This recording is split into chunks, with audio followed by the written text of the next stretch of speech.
Sveiki, sveiki. Ačiū, kad stebit mano kanalą ir prenumeruojat. Ačiū, kad spaudžiat patiktuką. Na, paspauskit tą patiktuką. Ir ačiū, kad komentuojat. Ir kuo džiugins mus rytojus. Labai čia pasakinės kortos.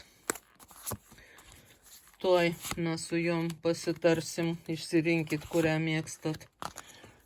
Arba visas išsirinkit, jei norit. Irgi gali būti visai linksma. Vieną pusryčiam, kitą pietum, kitą pavakariam. Ir pirmoji imperatorius, jeigu pusryčiam imat. Na, tai žinoma, imperatorius yra imperatorius. Tai galia. Tai galia, tai tvarka, tai sistema ir jūs rytoj tampat imperatoriais ir darot aplinkui tvarką. Gali būt, kad ne patys jūs ją darysit, o kažkam tai liepsit, kažkas labai nesipriešins ir viską padarys, ką jūs pasakysit. Na, pavyzdžiui, nupjaus žolę arba kažką sutvarkys, sunešios kokias malkas ar kažką panašaus. O gal jūs darbe vadovas ir labai viską suvadovausit teisingai.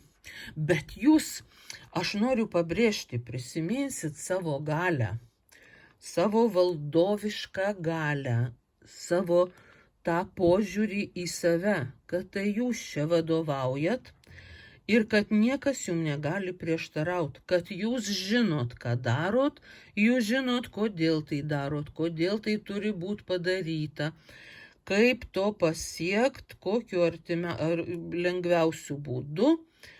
Ir viskas sklandžiai vyksta.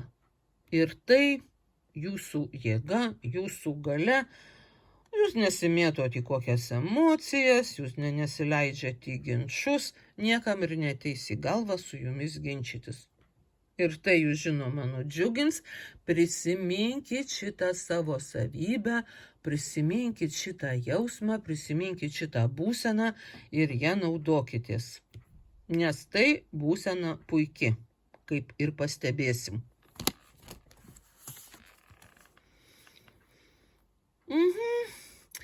Antram variantui teks atsipūst, pailsėt, gal pamedituot.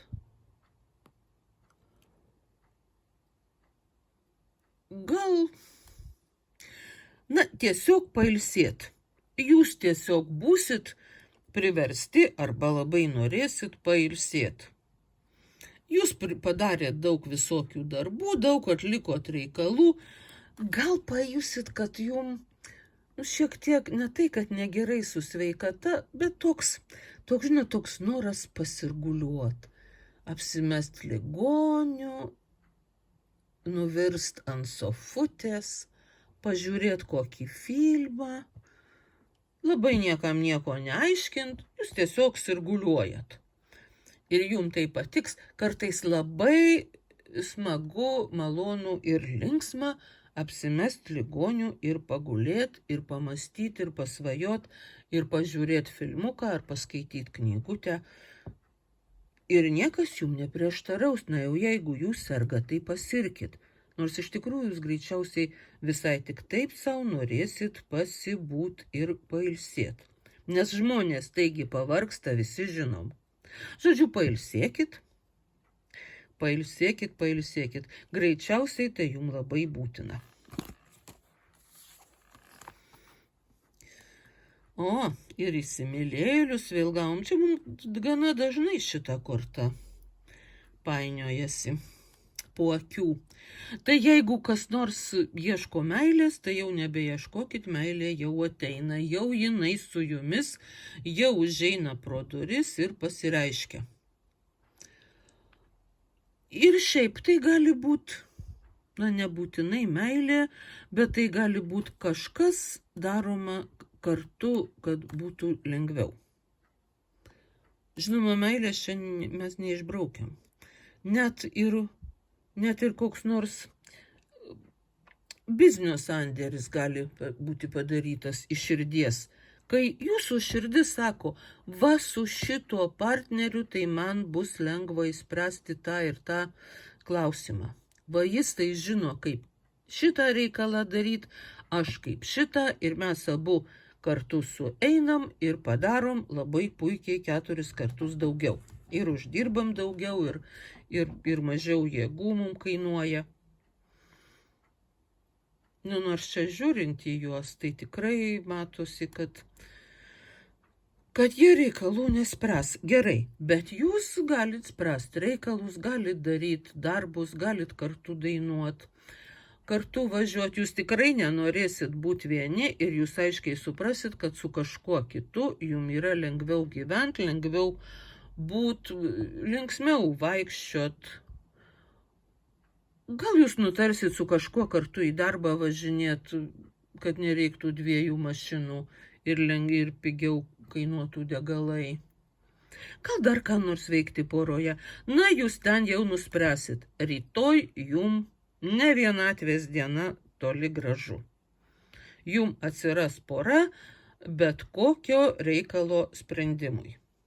Ir tai jūs nudžiugins aišku. Ir fortūnos ratas. Na va, kaip čia yra linksma. Tiesiog fortūna sukasi ir duoda jums šansų. Rytoj tik spėkit dairytis.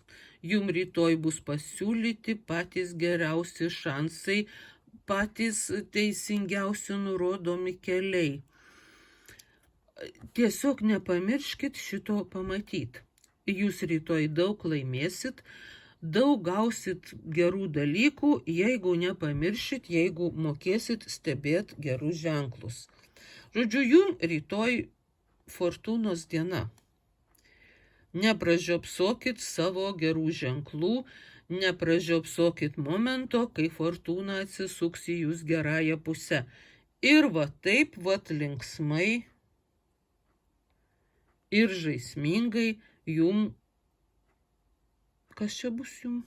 O taip linksmai ir žaismingai eis jums diena ir dalins visokias linksmybės ir dovanas ir uždegs visur žalius šviesoforus ir šiaip nurodys, kur pigiausios sofos.